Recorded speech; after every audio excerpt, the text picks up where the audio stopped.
Well,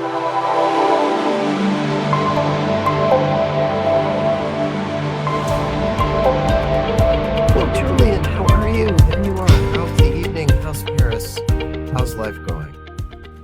Good morning, Max. I'm doing very good. I've been waiting for a week for us to have a chat, and I see you got the couch, so I guess that's your turn to tell me all I've got a about it. couch. I want to talk about getting clean while traveling. I've been having. Is that a metaphor or? No. This is very physical. Okay. I've been on. I had a trip. I went to LA for a few days, and then I went on to London. Stayed in two different hotel rooms, and in both cases, I had an issue with the shower. And the first one was they had this great big shower head, and it looks really great. And they didn't have enough water pressure. So it's like this great big shower head, and the water just kind of like drip, drip, drip, drip, drip, drip, drip, drip, drip. And it's like, ugh. And okay, it worked. It was all right. And then I came to the next hotel. The shower had 4 dials. None were marked. So the first thing I had to do was just start turning dials to see what would happen. They had 3 ways the water could come out. One was straight down.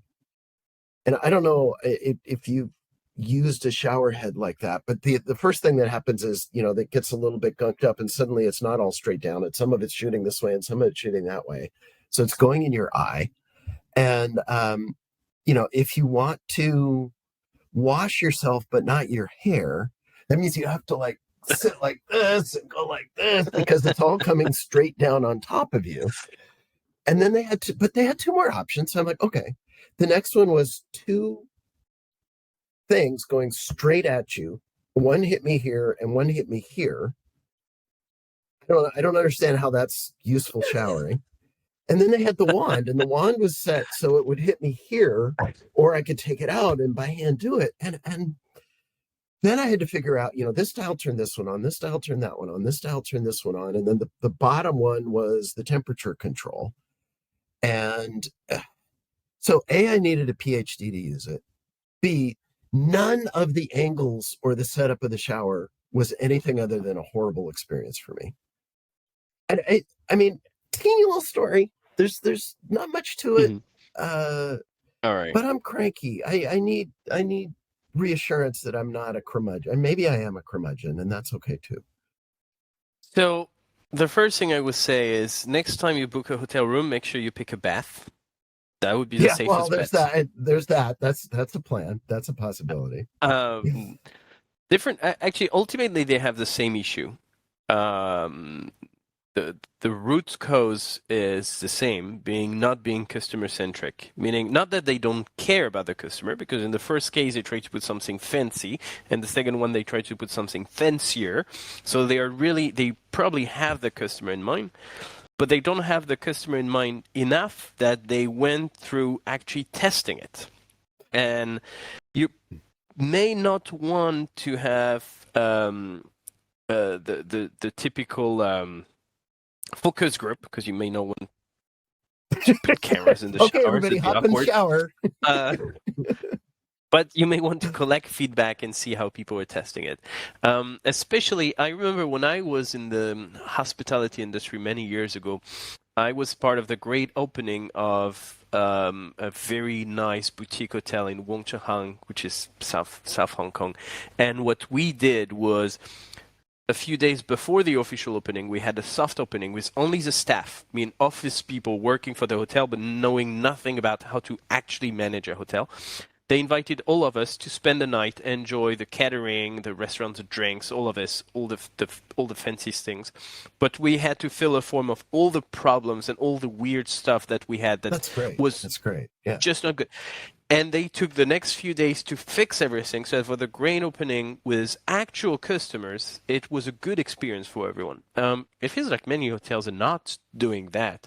And that's exactly what you're saying. So in the first one is they don't have enough pressure, which kind of makes sense. The guy who designed the shower is probably very different from the plumber who worked on the piping and Right, making sure that right. you would get the right pressure. But you know that once you test your product. The other one is great to have a fancy shower, but if the thinking is, let's give people something they don't have at home, then if they don't have it at home, they probably don't know how to use it, and you don't want to go through an instruction manual Right, before you right. just take a simple shower. So there should be an option to make it simple. There should be very simple colors or something smart enough that anyone could.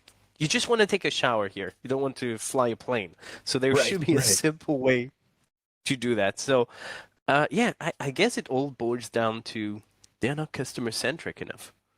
I have a subtly different take. And I think in both cases it's customer centric, but I want a wow in first impression versus I want a good usage experience. They're both customer things, but one is, whoa, this shower's got 4 dials and it looks like a rocket ship. And ooh, isn't that crazy? This room is neat until you actually live in it and stay in it. And I ultimately I'm agreeing with you, but I'm just picking a nit here. I think they're getting the wow of somebody coming in and looking at it, but they're not getting the actual I'm staying there and using it experience. So I'm agreeing with you, but I do think they're customer centric, they're prospect centric, they're not customer centric. So are you saying they did that just to get a nice picture that you put on the website before booking? Because a wow effect once you're in the room is pointless. You've paid already and you're going to have a Yeah, bad yeah. using I, I, experience. So I think that it's for the picture for the website or the guy who's going to book a block of rooms and they bring him in and say, "Oh, look at this show! Whoa, wow, look at that." is that a big chain? Was it the same hotel you were saying? No, the two were they were. One was a the one with no water pressure was a single hotel. It wasn't a chain at all, and the one with the rocket ship was a small chain. Well, it looks like missed opportunities again. That's something that comes up pretty much every week Yeah, nowadays on this show. It's missed opportunities, and I guess the only outcome here is test your products. It might be great on paper, it might look good, but test it. It's not good enough to have a fancy product. You gotta test it, you gotta experience it, and not necessarily just yourself. Get your customers or even your staff to test it and give you feedback. Because ultimately, that's what's going to tell you whether there is a good product market fit. It's the whole thing with startups. You got a very nice presentation for investors. It's beautiful on paper. It makes complete sense. But it doesn't work with customers, and then you're never going to make money out of it. So it's all about product market fit and getting customer feedback. I agree. I agree. Usability be damned, unfortunately, sometimes. And in the long run, I don't think anybody wins with that mindset. Well, I'm glad you're back home now, ready to take your proper shower. And I guess we'll have another chat next week once you're all cleaned up and smelling fresh. All right. That sounds good. Thanks, Julien. At least Perfect. I can wash the stink of frustration off of me now. Sounds like a plan. Thank you, Max. Talk to you next week. Sounds great. Thanks. Bye.